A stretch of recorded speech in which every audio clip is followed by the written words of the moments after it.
Log Horizon, Volume 2. Chapter 04. Knights of Camelot. Audio source, WuxaWorldAudiobook.com. After Crescent Moon opened, Akiba had become more vibrant. The problem of food looked simple, but that was not true. The citizens who had so far eaten food like chewing wax were infatuated with Crescent Moon in a blink of an eye. Crescent Moon's meals focused mainly on takeout, and by the real-world standards, it should not be any fancy food, but in this alternate world, it was the best thing ever. The three shops could not meet the demand, but the fourth started operation a few days later. Crescent Moon Alliance's summoner conjured a salamander to heat up a hot plate to keep the pizza slices warm. Custard pudding was made from fresh milk. These two new products received great reviews. Akiba citizens knew right from the start that Crescent Moon was operated by the small guild Crescent Moon Alliance, and some criticized them for hugging the new recipes. But in the game world, whoever had power was in the right. This concept made everyone accept this fact. In fact, there were people sending threatening letters to Crescent Moon Alliance demanding them to make the new recipe public, but even the writers knew this was just an excuse. After the fourth shop opened, a rumor started to spread. Crescent Moon Alliance might have formed an alliance with the three major production guilds: Oceanic Systems, the Roderick Firm, and 8th District Shopping Center. The three major production guilds had over 5,000 members, a third of the total population in Akiba. Some of the ingredients had a high volume of trade in the market. There had been news of 8th District Shopping Center members who were buying them in bulk, as if to confirm this rumor. Even after expanding to 4 outlets and improving the menu, the increased speed did little to stem the demand. They could serve 1,500 people a day at most. Most of the citizens already had a taste of Crescent Moon's burger, and they wanted to eat it again. Since they could eat the food of the old world again, it was a pain to go back to the days of tasteless moist space food again. There was already K before dawn at Crescent Moon, and K numbers need to be issued. The economic vibrancy caused by Crescent Moon brought other positive effects. First, Crescent Moon was expensive. A meal was priced 3 to 6 times more than others. In this world without entertainment to spend money on, there were no players who would hesitate in paying this amount of gold. But even so, they still need a sizable amount of cash on hand. If you ate 3 meals at Crescent Moon a day, if you somehow managed to buy so many, you would spend 1350 gold a month. Up until now, life in Akiba didn't require much cash. There were some people who just curled up in a ball in the ruins somewhere, drowning in their sorrow of never returning home. But even players like them were thinking of earning money. This was a major change. Akiba's Central Square had not seen people recruiting for raiding partners in a long time. This was unrelated to guilds, just a temporary team of random players going out farming or raiding together. In this world, this was a rare sight, and it garnered more attention than usual. As they left Crescent Moon, employees in the same area would shout, "Bon voyage!" together and cheer them on. Of course, these groups would buy a bottle of black rose tea before leaving. Maybe they knew the staff personally. But this had never happened in Elder Tale's New World before, and it was a wonderful and heartwarming scene. The leaving party would have a soothing smile as they began their journey. Other than personal financial activities, there were also movements in the market. Young deer meat, potatoes, and thunderbird meat. These types of ingredients were beginning to rise in price. This was the result of the 8th District Shopping Center's discreet buying of stock. But if the price increased, there would be people who react and increase the supply. Several guilds who heard this news organized ingredient transport teams, flooding the market with these ingredients in order to reap the profit. But the 8th District Shopping Center's Karison had already anticipated this. He had already arranged with several small guilds he was on good terms with to organize expeditions to farm for the ingredients. Karison planned the hunting expedition that would take several days, delegating the responsibility to the local farming team and the transport team. Using the production guild's support system, he set up a supply line. This went beyond the catastrophe, or the history of the world when it was a game itself. For the first time ever, a system of a production guild directly supporting a battle guild was formed. The plan was a success, and 8th District Shopping Center did not rely too much on the market for supply, and could retrieve a large amount of ingredients at a fixed price. The players who had been holing up at home had started to come out, bringing up the purchase of consumables and equipment repair. Blacksmiths had more business, and little by little, Akiba was changing. Wasn't the source of the change Crescent Moon? If Crescent Moon Alliance teamed up with the 3 major production guilds, the scale could be as big as 1/6 of all players in the Japan server. This would be the birth of the biggest, strongest, and most influential force. The players in other cities had been asking about Crescent Moon Alliance via telepathy, and member application were overwhelming. But Marielle had declined them all by saying, "Please wait until the end of the month." Battle guilds who usually had no interest in the affairs of production guilds were starting to take notice too. In this world with no internet or web TV, which meant no entertainment at all, the joy of living came mostly from gossiping. Citizens would gather in every corner, discussing news and ideas. The Crescent Moon Alliance came up in the discussion frequently, and the cheerful and kind guild master Marielle, the talented Henrietta, and the young battle team leader Shoryu got mentioned frequently. At the same time, a part of the more experienced players who knew the details would mention the names Shiro, Naotsugu, Nyana, and Debauchery Tea Party as if they were reminiscing. But it was not only the adventurers who were gossiping these news, but no one seemed to notice. It had been 10 days since the campaign started. The crescent moons that were full of people every day had become a part of the landscape. The long quays were a famous sight. Today the 4 stores were also operating at full speed under the clear summer sky. But this was a spacious room far from the bustle of the city. It was the building known as the Heart of Akiba. The large meeting room was on the top floor of the guild building. This meeting room was open to everyone who had a guild hall. But there was no electricity in this world, so the lift was just a metal box used for decoration. No one was crazy enough to climb 16 levels of stairs. In the center of this spacious room with a tall ceiling was a round table, and the people sitting there were all people that could be seen as representing Akiba. Black Sword Knights Grand Commander Isaac, Honesty's Guild Master Ainz, D's Chief Berserker Krusty, Silver Sword's Young Leader William, West Wind Brigade's Harem-style Guild Master Sojiru, Oceanic Systems Strong-Armed Mishitaka, the Roderick Firm's Guild Master Roderick, 8th District Shopping Center's Young Boss Karison, Crescent Moon Alliance's Marielle, Granger's Alchemist Woodstock, Radio Market's Expert Mechanic Akane, and Shiro of Log Horizon. Behind the 12 leaders, they had a few aides with them. The 30-odd players in this spacious room all had different expressions. Some felt uneasy, some were surprised, a few were expressionless, and there were those who looked confident. All of them received the invitation to gather here the night before. The agenda was the future of Akiba, hosted by Log Horizon's Shiro and Crescent Moon Alliance's Marielle together. Most who were gathered here were leaders of large guilds. Oceanic Systems, the Roderick Firm, and 8th District Shopping Center were all major production guilds. Black Sword Knights, Honesty, D, Silver Sword, and West Wind Brigade were either large-scale or successful battle guilds. Crescent Moon Alliance, Granger, and Radio Market were part of the leading group that failed to form an alliance among the small guilds. Only Log Horizon was a totally unknown guild. But the people qualified to gather here had a wide information net, and those who were surprised by Shiro's presence were less than a quarter. As the people gathered began gauging each of the participants, Crescent Moon Alliance's Sarah came in and served cold fruit tea to everyone. This beverage had not been sold in Crescent Moon yet, surprising all of the participants. But this small sense of shock passed quickly, and the room remained silent. Shiro sat calmly, but his emotions were not calm.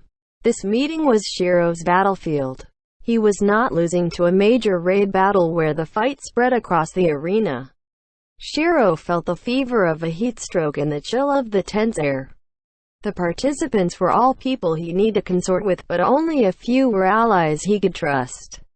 No matter what happened, he could not let them know how perilous his position was. This is a fight I started on my own will. Just like Sojiru said, this world was a prison. Everyone was bound by the need to survive. The hopelessness of being trapped, the monsters in the wild, and the feeling of helplessness bound them. Shiro had been busy with various events since the catastrophe, dealing with the problems at hand, and increasing the odds of serving. But this campaign was different.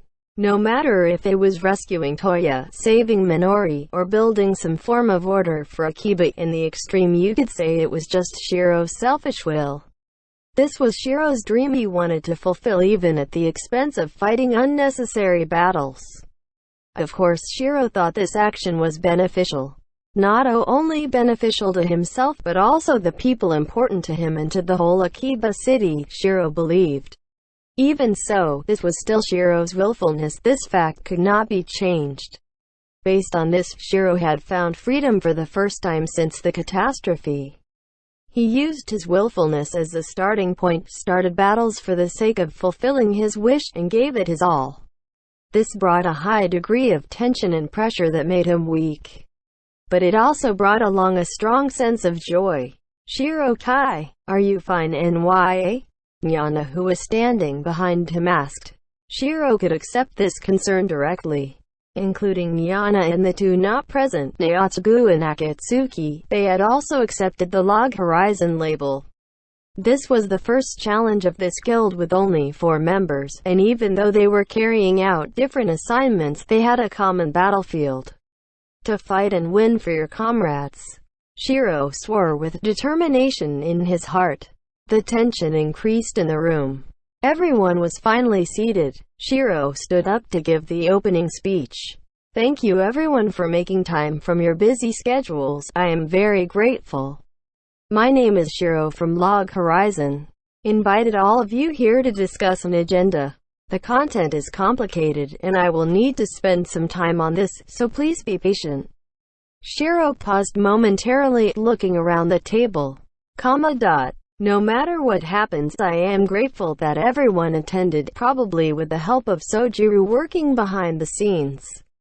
But this will save time visiting all the places to convince them.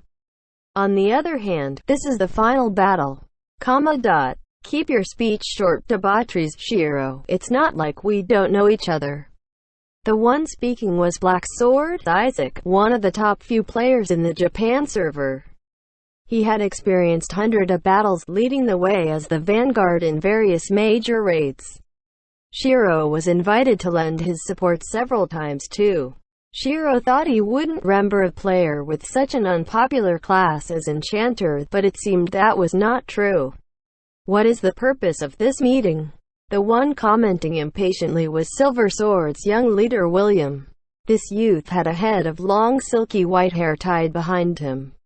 He had the appearance of an elf prince. He kept crossing his legs alternately, and seemed to have little patience. Since someone wants to speed it up, let's go directly into the main topic. Should I say question or proposal? I want to discuss the current situation in Akiba. As everyone knows, we are stuck in this alternate world since the catastrophe, with no way to log out, and no clue on what to do. This is something we have to live with. On the other hand, the atmosphere in Akiba is deteriorating. A lot of our friends are losing their drive, and even giving up on life. The economy is poor and exploration efficiency is not improving. I want to settle this situation. That is the reason why we are here. Shiro said with his eyes half open. No problem. The words he needed to say flowed in his mind. It was so clear that he could almost touch them. And we are here to do what? So troublesome. Why do we need to discuss this sort of thing? I understand what you mean, but what can we do? Calming down the chatter in the room, Honesty's young guild master Ines asked. Something like the Small Guild Alliance. Sort of, but I heard that the plan was a failure. Shiro swept his gaze towards the plan's initiators, grangers and Radio Markets Guild representatives, who nodded their pale faces in agreement. They, including Crescent Moon Alliance, were all small guilds, and they did not seem qualified to sit here with their small-scale operation. There were plenty of guilds that had 50-fold their membership. That plan has been dissolved, but I feel it is because we were pushing too hard on a lot of issues. The plan back then was to unite the small guilds to compete against the major guilds. In other words, the small guilds allying together to protect our common interest. That's why our plan failed. Yes, we agreed to work together on the surface, but we ended up pursuing our own agendas in the end, so there was no unity and the plan broke down. The master of the making of watches and fine devices, the high-level subclass mechanic, Radio Markets Akanea, chipped in on Marielle's speech. So you want to gather all the, or at least the guilds that can represent Akiba's influence to readjust our relations in the city. Small guilds cannot ally together, even more so if they affect the power balance of the major guilds. This is madness. The people present started reacting to Marielle's speech. The invitation included Marielle's guild as the host. This made the participants think that, in other words, this is the follow-up of the failed small guild alliance. This is the natural conclusion. Even if some people knew about Shiro, it was hard to gather everyone for this meeting by using his name. Marielle's fame, in addition to the fact that Crescent Moon Alliance equated to Crescent Moon, the weight of these two names had somehow managed to get the meeting underway. But they need to clear this misunderstanding soon. The agenda is not the same. It is the improvement of the situation in Akiba. Shiro's words were interrupted by the sound of a chair moving. If that is the case, please allow us to leave first. The one standing up was the one who had been unhappy and impatient all this while, Silver Swords Guildmaster William. He adjusted his dagger on his waist and put on his cape. We're a battle guild. The atmosphere in Akiba has nothing to do with us. In other words, we are fine with the city being in chaos or in harmony. The affairs of the city should be left to those who are interested. It is probably a waste of time, but we don't think this is a bad thing. We're just simply not keen to take part, so count us out. William left after saying his piece. A wave of commotion started in the room. Gramshar's Radio Markets and Crescent Moon Alliance's leaders all had sour faces. Shiro heard that the small guild alliance had lots of guilds withdrawing like this in the latter phase. But Shiro, who was chairing the meeting, had already expected this to happen. Silver Sword withdrew. Shiro analyzed the effect of this incident on the battle and adjusted the scorecard in his heart. Silver Sword was indeed a big-scale battle guild, but their presence was not crucial here. If the biggest battle guild, and the biggest production guild, Oceanic Systems, wanted to withdraw, Shiro already had a plan in place to convince them to stay. But Shiro had already planned for one or two guilds to withdraw. More importantly, the atmosphere in the room was getting rowdy after William and his guild members left. This could not be ignored. Even though there are now 11 of us left, let me continue. As Silver Swords Guildmaster mentioned, the reason for inviting all of you was to form an organization known as the Round Table Alliance to discuss the operation of Akiba as a city. There are two major goals. The first is improving the atmosphere of Akiba to guide the citizens to revive their vigor. The next is the improvement in security. I hope the organization can operate with these two goals in mind, and slowly become the tool that can solve the problems in the function of the city. The room was silent once again. This is because the participants were probing each other for any reaction. This is the main event. Shiro felt himself finally reaching the starting line as he looked around the room. The people gathered here were able to influence 80% of the city. Just their members alone totaled 6,000, 40% of the population. Not only that, but since there were so many strong guilds, they should have guilds they were on good terms with, or even formed subordinate-like relationships under them. Raw material exchanges are banding together for raids. These type of horizontal relations spread their network even further. Those gathered here had a big influence over all the adventurers in Akiba. Their consensus was almost equal to the consensus of all citizens. This was why Shiro chose these influential guilds in the first place. But getting the major guilds to agree was difficult. It was several times harder than destroying a guild. Shiro understood, but still made this challenge. Before that, can you explain the criteria of choosing the members? The first to break the silence was Ainz, the guild master of honesty. He asked with a middle-aged voice similar to his appearance. I understand. Firstly, Black Sword Knights, Honesty, D, and West Wind Brigade are either major battle guilds or successful ones. Silver Sword, who withdrew, is no exception. Oceanic Systems, the Roderick firm, and 8th District Shopping Center represent the three big productions guilds. Crescent Moon Alliance, Grandeur, and Radio Market represent the small guilds. These are the reasons why I chose everyone here to participate. But this is something I don't want you all to misunderstand. The three small guilds are representing not just themselves, but also all the small guilds that do not have the chance to take part. They are here to reflect the views of all these guilds and people. Even the smallest guild should have a chance to express their views. If we succeed in forming the organization, I hope these three guilds will uphold this standpoint. Shiro was expecting some objection to the small guilds taking up 3 seats, but unexpectedly, everyone calmly accepted it. The major guilds that are invited here had numbers over 6,000. But on the contrary, this meant that people who did not join these guilds was over 9,000. Shiro inviting 3 guilds to represent them was acceptable to the participants. But maybe they are just assuming the organization wouldn't be formed in the first place, so they didn't really care. That was what Shiro observed. What about you? The short question was asked by the leader of D. Berserker, Krusty.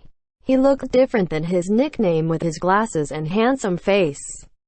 I am taking part as the organizer-composer. Shiro replied curtly. Shiro was chairing this Akiba self-governance meeting, but since the criteria of taking part was the guild's scale of operation and fame, Shiro was not qualified. Formed only last week with only 4 members, even calling it a small guild sounded too much. It was a super mini guild. A new guild like this wouldn't be heed even if he talked about Akiba's future. From Shiro's own criteria, he should be disqualified. But this is not important. If you wanted to talk about qualification, it did not meet the standard. But the big guilds that did qualify, were they improving the city? If we asked them if they had done anything for the masses, the answer would be no. Things will not progress as I wish no matter how much we wait. This has been confirmed. If you want to say this is arrogance, you will not be wrong. This is my willfulness, but I won't be humble. I will give it my all. I have completed the preparations in advance, and I have started this meeting. In other words, you organized this meeting and sent out the invitation to qualify for this discussion? Krusty made this query as he noticed Shiro's intent, and Shiro said confidently, that is correct. Assuming we create the organization, how are we going to maintain security? No, firstly, what do you mean by the deteriorating security? Black Sword? Isaac asked, making Shiro tense up. Some guilds have confined beginners in the name of protection. This is a common knowledge, correct? This is not a healthy situation. Shiro pointing out this fact made Isaac back off. Is it regarding EXP pot? But that is not illegal, correct? The term EXP pot caused a commotion. Half the participants reacted with he is bringing this up as expected. Setting whether it was legal to one side, they still felt guilty about this fact. Players do not have any laws to follow. Breaking non-existing laws is just an excuse. Everyone here understands this point. Shiro said to Isaac, who had a sinister expression. This is not limited to just the EXP pot incident. The problem is that the players have no legal guidelines to refer to, so we can do as we wish in this world, correct? But even so, to us it is not about the legal aspect. The important thing is we don't feel guilt over this. You're being illogical. The law does exist. If players fight in a non-combat zone, they will be killed as punishment. This is the result, not the law. This is just a simple matter of cause and effect. To clarify, players fighting in a non-combat zone is the cause, the guards attacking is the effect. This is not a rule, but a natural phenomenon. We did not agree to this, and we did not set this standard. This type of thing is not under our legal system. Shiro silenced Isaac with his words. Black Sword Knights was one of the big guilds that was allegedly buying EXP pots. Isaac was trying to wipe away his guilty conscience with this argument. But this was one of the obstacles in Shiro's way. He had to do all he could to remove it. For example, when I went to Tsukino, there's a guild Brigandia abducting young NPCs and selling them to players as slaves, doing this kind of shady business. The participants all looked at Shiro with shock. Based on your concept, this is not illegal, because the guards did not attack them. But that is not what the law is about, right? This action can be done in this world. It is possible. But a legal system is different. The question is this acceptable to us? That's how the law should be, like, correct? We need rules to govern ourselves. You could make as many excuses as you wanted. For instance, comping the beginners was for their protection. Taking the EXP pot was to make up for their lack of combat ability to make money, so they need this to offset their living expenses. The selling of NPCs as slaves could be waved off with the excuse they are slaves and have no human rights. Nobody could prove they were human, so they had no rights. And rights were not something you get just because you proved something. It's something you earned after winning fights. The history of the real world had already proven this point. That's why Shiro's tactical goal was not to use logic to break all these excuses, but to make them realize we need to regulate ourselves in this lawless world. The point Shiro raised made everyone start to talk among themselves. Some expressed their views in a loud voice, not just the guild representatives but their aides as well, making the room noisy. There were two types of reactions. One thought that there need to be some ground rules. The other thought there was no way they could come to a consensus. Silver Sword declared they were withdrawing, but they seemed to be in favor of the meeting carrying on. Assuming an influential group appearing in Akiba who does not agree with the existence of this organization, what should be done? In other words, there may be others who oppose the consensus of this organization. Krusty asked Shiro calmly as if he were representing all those present. That is to fight, basically chase them out of Akiba. Even if they sneak in, it will be hard to perform many activities. We can also consider forcing their guild to disband. Shiro's answer caused an uproar, similar to the sound made in the Crescent Moon Alliance meeting room by Marielle, Henrietta, and Shoryu 2 weeks ago. Disband guild. Force them out. Talk was easy, execution was difficult. In this world where you could respawn, even death was not a deterrent. Since it was not a deterrent, the effect of arrest was also low. Taking this to the extreme, even if you were arrested and detained in jail, you could escape by suicide. With these conditions, destroying guilds was very difficult. But the reason behind the air of panic in this silent room was not the same as the helplessness they felt 2 weeks ago. The group here had influence over 80% of the citizens. If the participants came into consensus, the things Crescent Moon Alliance could not achieve could be done here, such as guarding all the entrances, executing any wanted person by PK. The production guilds could refuse all trade with criminals. Doing this would use up lots of resources and manpower, but was able to pressure the populace in both physical and non-physical ways. But you will need the help of battle guilds like us to achieve this, correct? Black Sword, Isaac reminded Shiro. In the end, if it is 10 or 20 people, we can perform this type of punishment. But assuming if one of the major guild here opposes this and ignores the decision of the council and announce that the law can go in each sheet, that will be war then? Even if the organization is formed, there is no guarantee every issue will be settled smoothly. I want to know if there is a way to integrate all our views. If someone objects and causes a war, won't this meeting be pointless? Isaac had a point. The participants agreed softly, and the sound of chatter spread through the room. For example, if his Black Sword Knights revolted, it would be hard to suppress the 190 level 90 players in his guild. Because the city prohibited combat, they had to arrest or PK them in other zones. Even if they succeed, they would not be able to deal the killing blow to the guild. Using economic sanctions was not effective if the guild grew beyond a certain size. For guilds with enough members, they would be bound to have production subclass members among them, and they would be able to self-sustain. The situation would be based on the members' subclass levels, but if there were more than 50 members, they would be able to form an independent community. Taking this point into consideration, even if Shiro's suggestions succeed, and the big guild was able to bully the council to support their agendas, then it would be the same as the current situation. Shiro lowered his gaze and adjusted his glasses. It has been going just as planned. Normally that would be the case. Even if the council is formed, what follows will be settling the infighting and disputes. But it won't be like this. Your proposal can only be described as impractical, correct? Krusty asked as usual with his chiseled handsome face. It was hard to imagine that this intelligent-looking young man was the berserker everyone feared. But that was the truth, which he supported with more evidence calmly.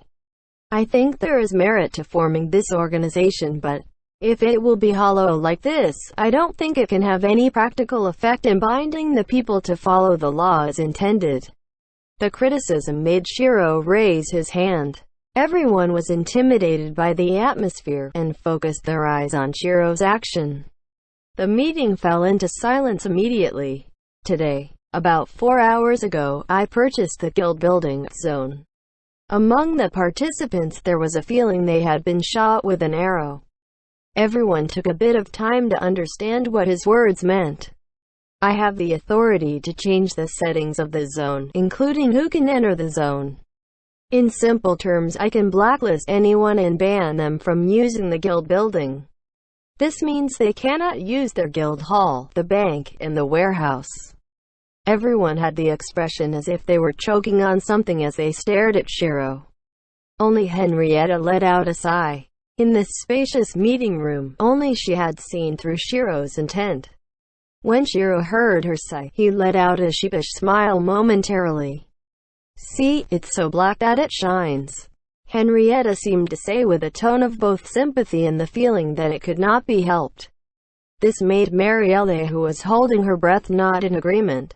Shiro's words sounded like a death sentence. After waking up in the morning, she used the water in the bucket to wash her face. This shabby bucket was meant to be used in stables to store hay. Minori used the cold water from the dirty bucket to wash her face, and wrapped her dirty cloak around her. This was one of the rooms in the Hamelin Guild Hall used to let the beginners sleep. There were only simple furniture and minimal facilities inside. I need to go to the kitchen.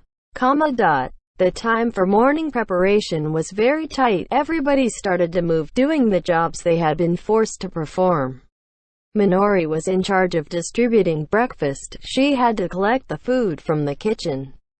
Minori prayed that nothing would happen today. Today was a special day. Minori hastily tidied her dress and headed to the kitchen. Comrades with the chef subclass definitely woke earlier to prepare for making bread. Minori did think this was coarse food. No matter how high class the meal looked, they all tasted the same. Putting it another way, even bread with water was a sumptuous meal. Minori had warned herself for the past 2 months. Minori greeted the chef softly and took out a large tray hastily. Apart from the beginners, there was a guard posted to watch them here. Minori tried her best not to meet his gaze and hurriedly filled the flask with well water. A total of 35 sets. Minori placed the bread and water on the wooden tray. Stop. The man's voice made Minori shrink her body in reflex. She felt cold sweat coming out of her palms. Why? I didn't do anything, this was just as usual. Today need to be the same as always, but something just had to happen so early in the morning. Yes. Minori squeezed out a reply, even she felt that it was soft like the hum of a mosquito, and could not be heard. Just look at your smelly face. What is it? Don't you know how to greet others properly? Yes. Good morning. The guild member on guard duty corrected her as he snorted. Minori suppressed her emotions and greeted him. Never mind. You are a tailor, right? What level? Level 31. That means you can sew level 30 leather armor. Help me make a leather apron and gloves today as your training. I understand. Minori bowed repeatedly and left the kitchen, her heart pumping so fast like it was going to break down. After that night, Shiro and Minori communicated several times. Every time was after the sun had set, when the night was young and the guild was quiet. Minori laid down on the ice-cold concrete wrapped in her cloak and waited. A ringtone only she could hear sounded in her ear. This signaled Shiro calling by telepathy. In the sleeping room of Hamelin, late in the night when all was quiet, it was hard to hold a conversation. She had to cough and knock the floor softly as signals. Only when there were no guards could she put in a few short sentences. In order to not let her voice sound choked, which was embarrassing, she could only speak in a whimsical voice.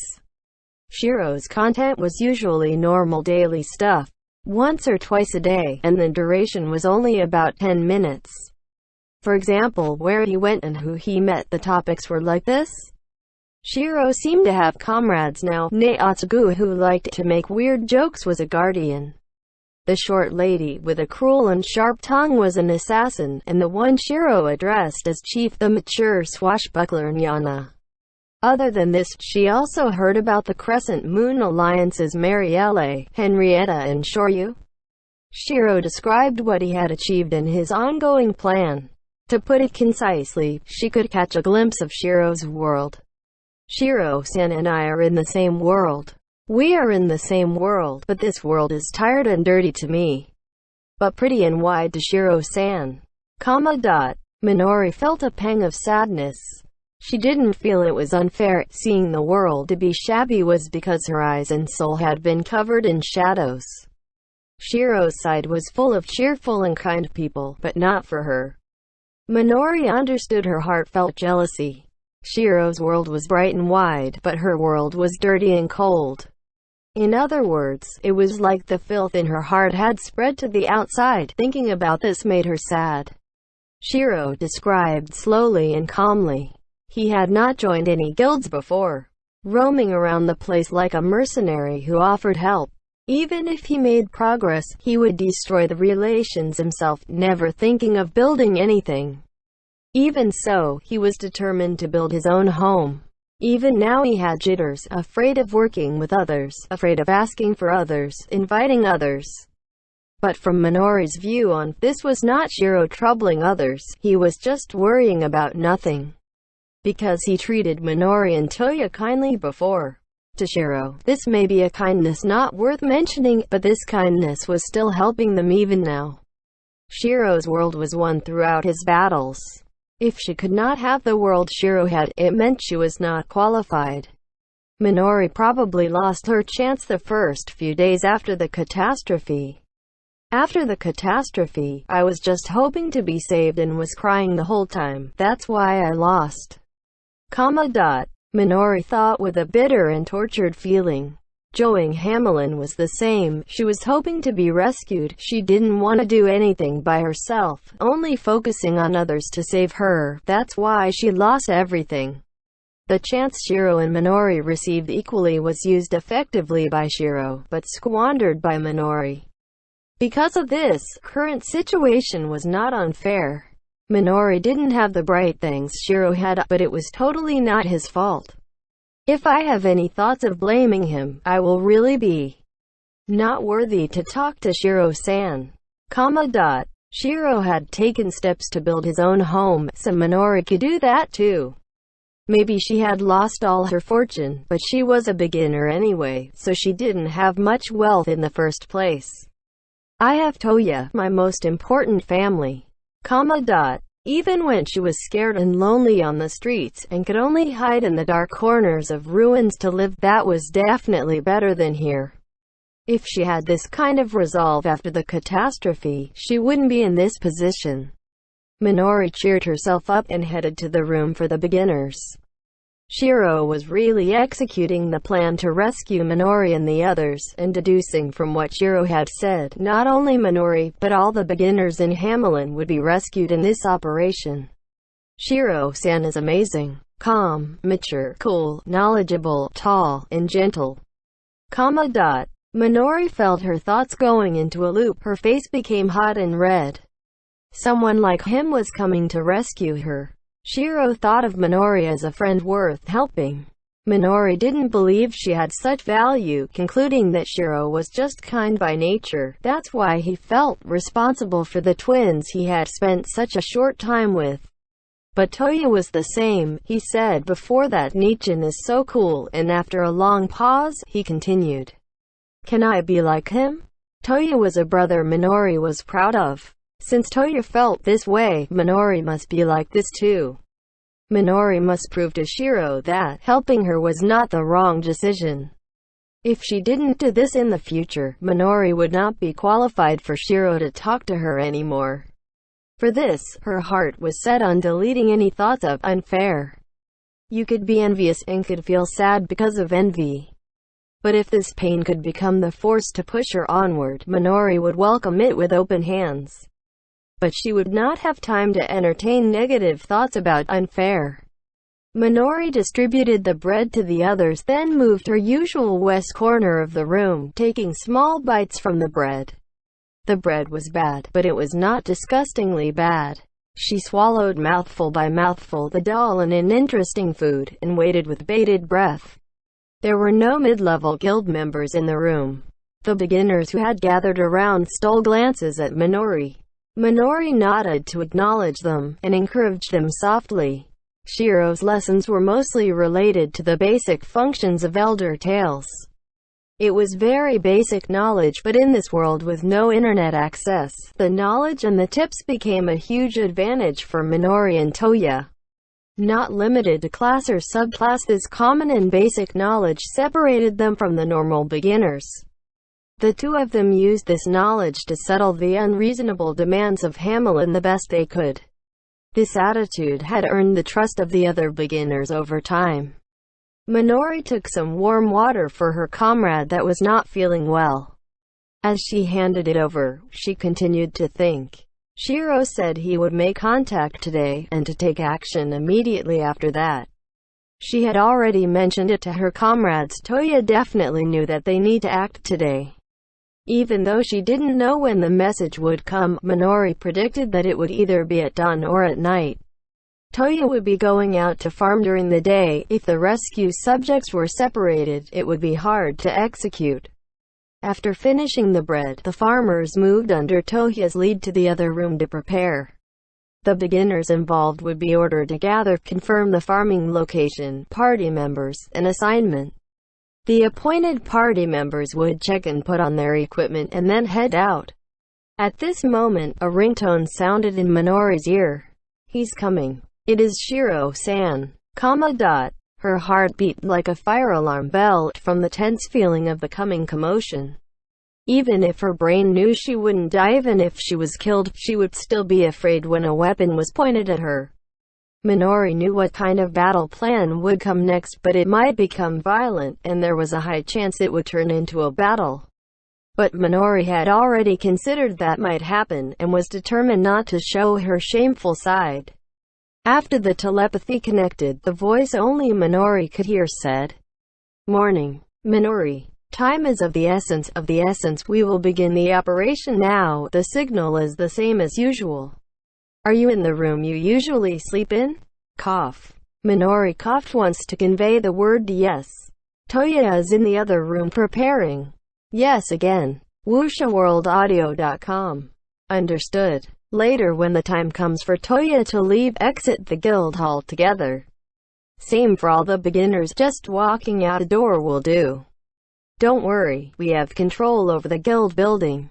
control, comma dot. Minori did not understand what he meant, just replied with a yes. Also, if there is any incident inside, and you respawn after being defeated, just run to the guild building from the cathedral. The guild building's lobby is the HQ of this rescue operation. Minori concentrated hard to remember these instructions. I am having another important battle at the same time, so I won't be there.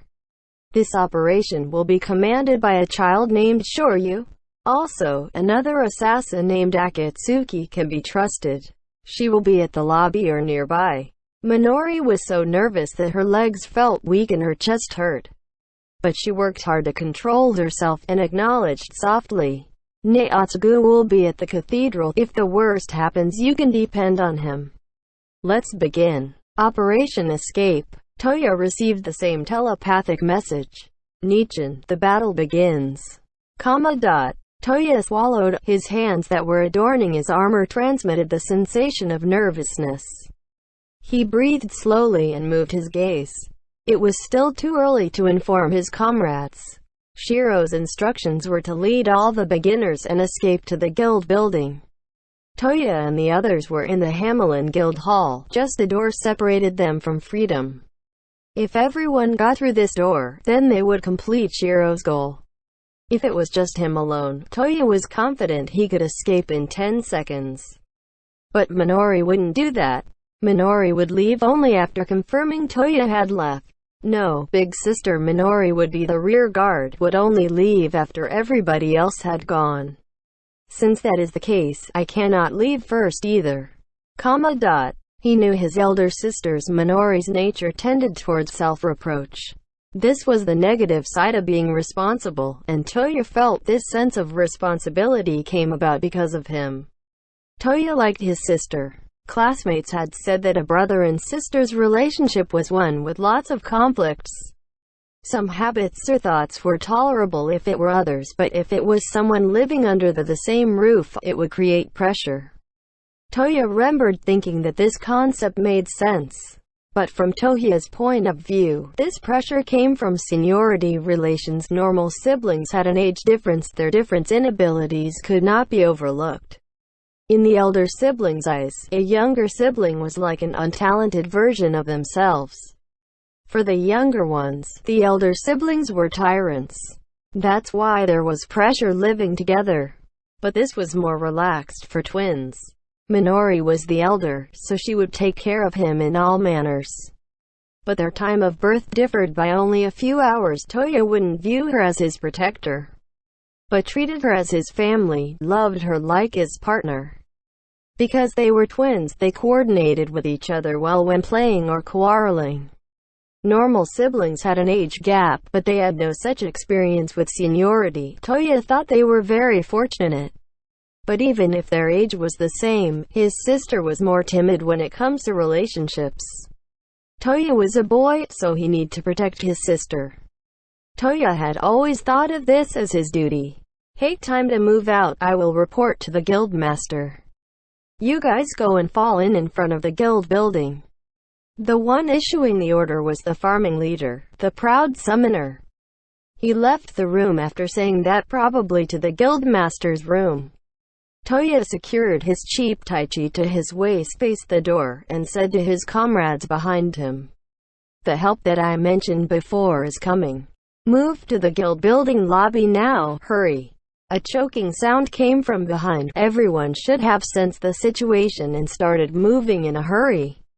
Someone wanted to bring his stuff along, but was stopped by the words, "Don't bother with that, we got nothing valuable anyway."